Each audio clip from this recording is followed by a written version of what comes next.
बालिमारि बान्दो खर' गाथोन पिकनिक स्पटखौ दिनै फिन बेखेवफिननानै होफिनबाय बिटिसिनि मावफुं सोद्रोमा मृत्युन्जय नार्जारिया। गोलोम बोथोरनि समाव दावबायनो मोजां मोनग्रा रायजो राजाफोरनि थाखाय मोजां खौरां। जायफोर गोलोम बोथोरनि समाव गावसोरनि गथ' गथायखौ लानानै दसे सम बेरायनो गोसो बिसोरनि थाखाय बालिमारि बान्दो खर' गाथोन पिकनिक स्पटआ लानानै फैदों मोजां खौरां। बालिमारि बान्दो खर' गाथोन पिकनिक स्पटखौ दिनै फिन बेखेवफिननानै होफिनबाय बिटिसिनि मावफुं सोद्रोमा मृत्युन्जय नार्जारिया। बे पिकनिक स्पटआव speed boat, pedal boat, kayaking बायदिजों लोगोसे गथ'फोरनि गोबां रोखोमनि गेलेग्रा आरो मोजां रेस्टुरेन्टनि सुबिदाखौ मोननो हागोन।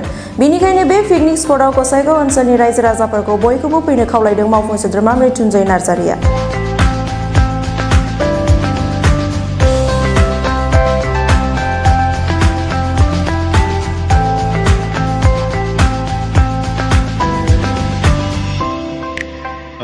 आङो गिबियाव बे बान्दो खर'नि पिकनिक जितु मा होनो बेखौ कमिटि, बे कमिटि बिथांमोनसिम आं साबायखर बावग्रोदों। खुब मोजां मोनदों, खारन जोंनि एरियायाव बेबादि गैया। दिनै बिथांमोना बहुद फैसा बाहायनानै थाखा फैसा गारनानै दिनै जोंनि रायजो राजा गथ' गथाय सेंग्रा सिख्ला इन्जयमेन्ट लानो थाखाय बे जितु आयजन बेखौ खालामना होबाय। बिथांमोननि थाखाय धन्यबाद। आरो खुब मोजां जायगा, साइलेन्ट एकदम। आं सान्दों जितु दिनै सिगां थांनाय बोसोराव जितु बे पिकनिक स्पटखौ बान्दो खर' बालिमारि बान्दो खर' होननानै पिकनिक स्पटखौ बेखेवना होनाय जादोंमोन।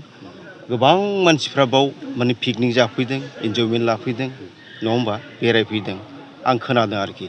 आरो दिनै गोदानै बिथांमोनहा बायदि रोखोमनि बे दैयाव जावनो थाखाय उन्दै गिदिर जावग्रा बा गाखोनो हाग्रा बे बटखौ जितु वाटारफल बिथांमोना लाबोना होफैबाय। आरो रायजो राजाफ्रा हयथ' गाबोनफोरनि समफोरनिफ्राय फैनानै बाव इन्जयमेन्ट लाफैनो हागोन। दालाय स्कुल बन्द' बावसो, गथ' गथाय बयबो दा बे बन्द'आवहाय फिसाफोरखौ लानानै बेरायथिंनो बेरायथिंनो एसे इन्जयमेन्ट लानो लुबैयो। गतिके अबेबा गोजान गोजानाव थाङाबालानो बेयाव आं खावलायदों बयखौबो जाहाथे फैनानै इन्जयमेन्ट लाफैयो।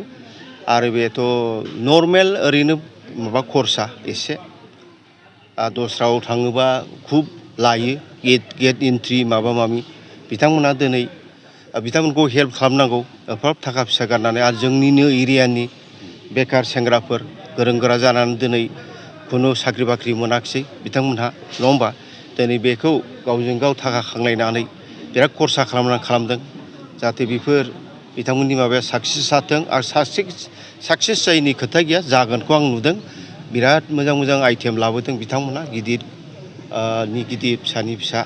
गतिके आं बयखौबो खावलायहरबाय आरो बिथांमोनखौ आं धन्यबाद होबाय बेबादि सुबिदाखौ जोंनि एरियायाव लाबोनायनि थाखाय।